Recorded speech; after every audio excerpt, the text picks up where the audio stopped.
Hi everyone.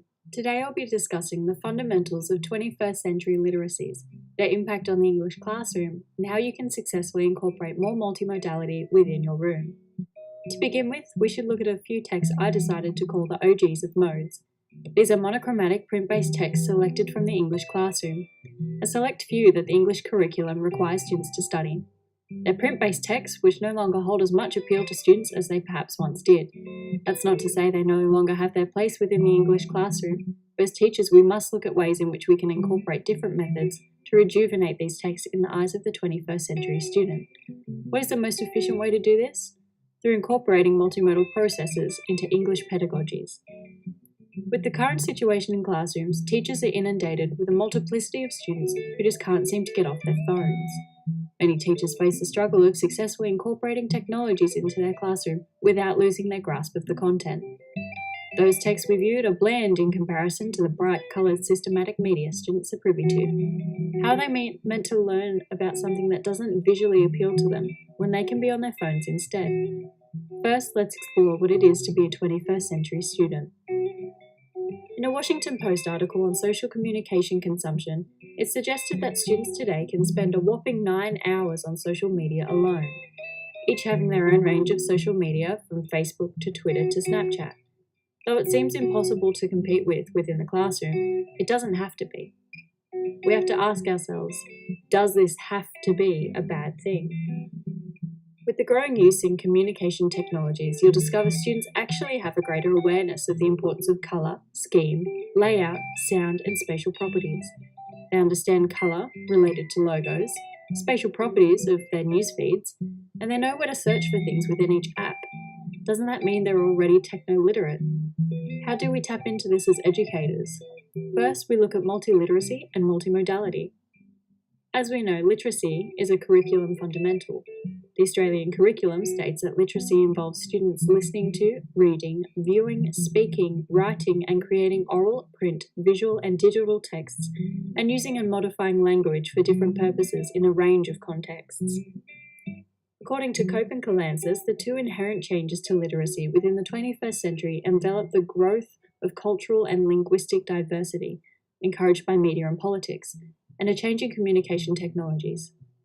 Literacy now encompasses a more complete vision of developing visual, oral, design, and spatial analytic abilities to help prepare students for the world.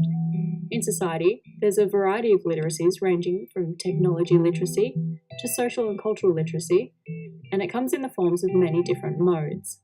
As educators, we have to understand the utilisation of technology is merely the use of one mode.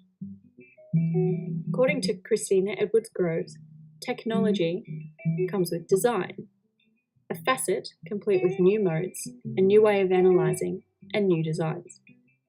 Where multiliteracy is more centralised around the student and the various ways in which they communicate, with the incorporation of the visual and oral as well as the written, we instead view multimodality as a teacher's approach to learning. After all, the question is not actually whether the student is capable of absorbing different themes from different modes, it's whether or not the teacher is multimodal enough. Students grew up with these technologies. It's up to the teacher to keep up. Thus, it mostly comes down to an educator's willingness to learn new technologies that could assist within the classroom. The best way to think of this is as a choose-your-own-adventure. These modes can include oral, performance, visual, composition, spatial, and comprehension. What we must also note is that many of these modes will intertwine, yet each will take dominance in regard to the aim of the information presented. For a quick recap, a few concerns teachers may have are as follows. Will increasing modes such as videos or interactive sites detract from the meaning-making process? Do students enjoy reading or writing less now they have phones and computers? Is it impossible to overcome the use of technology in the classroom? And does an increase in technology mean students are effectively getting dumber? Last, do students no longer require the study of print-based text and poetry? The answer to all of these is a firm no, and the key to achieving this is to adapt. A key mistake for teachers to make is to assume that incorporating technology into pedagogy is the only way to encourage a multilateral approach. This is merely the tip of the iceberg. We must reiterate there is no one-size-fits-all solution. Within every classroom, every text explored, every student, and every piece of technology, there's an array of underlying influences to be considered. These include diversification, culture, personal attitudes, opinions, and understandings, social awareness, globalization, group-based interactions, and so on. They all work alongside the use of technology to achieve the development of literacies and personal meaning-making processes. In their studies, Wentworth and Middleton show a negative correlation between social media use and academic achievement, and they focus on the inability of students to utilize their technology effectively. Again, we have to ask, does this have to be the outcome? The use of social media can be daunting, but within the English classroom in particular, we can utilize the versatility of these applications to stimulate the development of students' literacies. The following snapshot of a Facebook profile shows us some of the modes within media.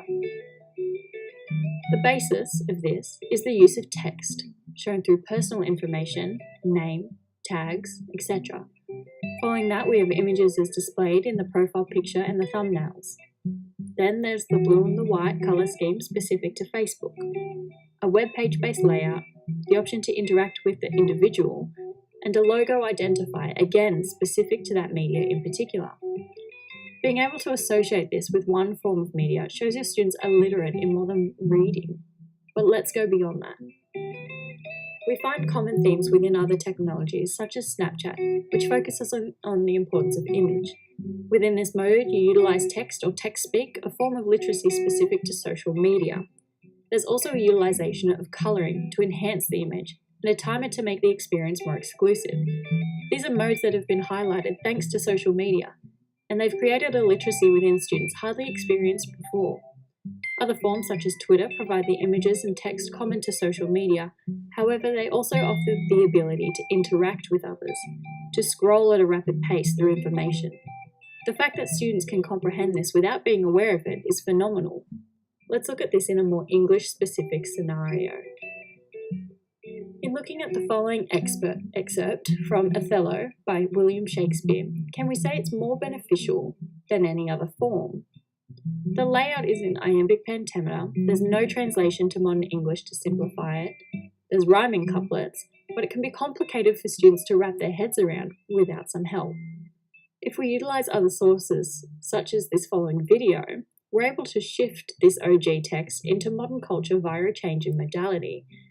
In utilizing the ability to take in information at a rapid pace, with the assistance of visual stimulus, we can encourage students to develop their own understanding and take it back to this original text. How else can we bring this into the classroom without losing control of content and falling into old habits of utilizing technologies not specific to the literacies we need to develop? Simple. Peruse the outcomes in the syllabus. Outcome EN5-1A encourages interpreting texts for pleasure. We can do this by perusing blogs and YouTube videos designed to entertain and inform, and view the modes which allow that to happen. Each outcome allows for a diverse pedagogical approach. If you need me to be more explicit, you merely need to combine the teaching of print-based literacy with digital communication technologies. Again, Cope and Calancis depict scenarios where they explore different ways of incorporating various modes within their classrooms. This is all achieved with these specific outcomes in mind, and each example followed 3 steps: situated practice, critical framing, and transformed practice. These all interact with and access the creative ways in which students can learn through multimodality. This is a great outline when in doubt with where you should begin. I hope this has been informative and you now know the complexity of multiliteracies for 21st century students.